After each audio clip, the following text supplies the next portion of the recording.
Most people think their anxiety is coming from their thoughts, but part of it is actually coming from something much simpler, your environment.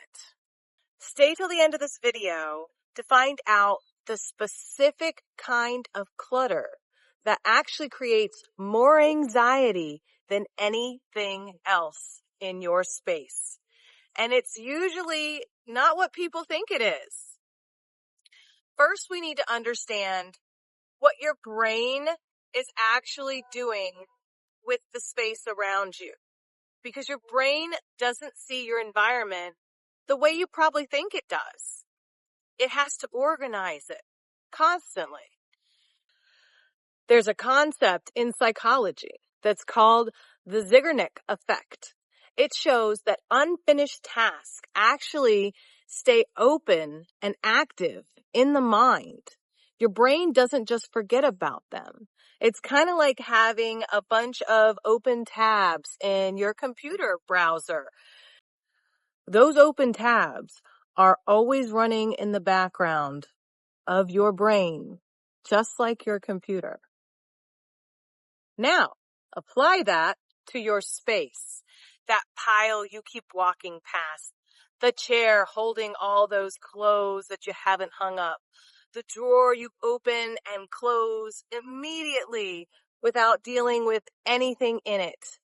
The brain doesn't categorize those as neutral objects.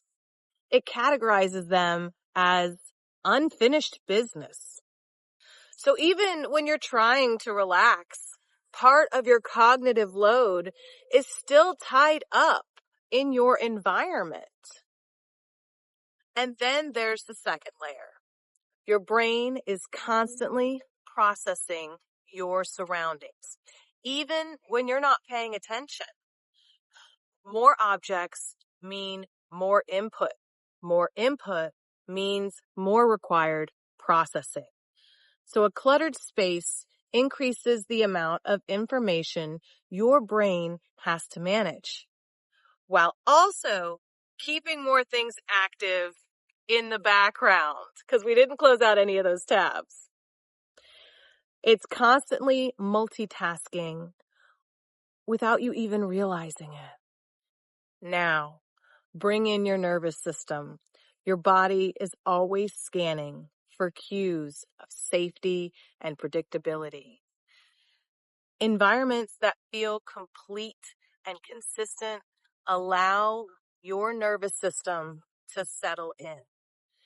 But environments that feel unfinished and unpredictable keep your system slightly activated, not enough to feel panic, but enough that you never fully come down. You're always in that state. This is why clutter doesn't just look overwhelming. It feels overwhelming. And most people assume the solution is simple. Clean everything. Reset the space, right? Clean off the counter that you see. But if that actually worked, people would feel consistently better after doing it. And they don't. Which brings us back to the piece most people miss. Because not all clutter affects your brain the same way. There's a difference between something you can see and something you keep avoiding. And your brain actually treats those two differently.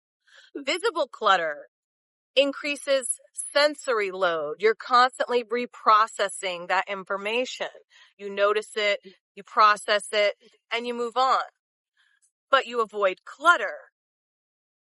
But the avoided clutter is still active because your brain doesn't just track what's in the environment. It prioritizes what needs to be resolved.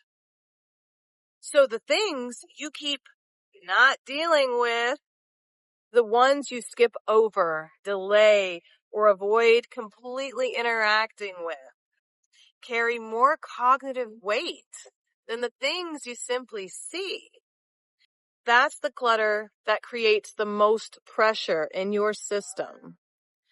And this is why you can clean an entire space and still feel completely unsettled in it.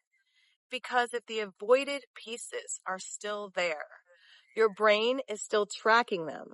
It's tucking them away, but still taking up bandwidth. So instead of trying to clean everything, shift your focus. Don't start with what looks the worst that you can see. Start with what you've been avoiding. Something small but persistent. Close that loop completely. And then notice what happens in your body. Not just visually, but physiologically. Because when you resolve something your brain has been tracking, your cognitive load drops immediately and your system settles a little bit more. That's the shift most people are actually looking for when they start cleaning and reorganizing. You don't need to have everything perfectly clear. You don't need to have everything perfectly clean to feel better.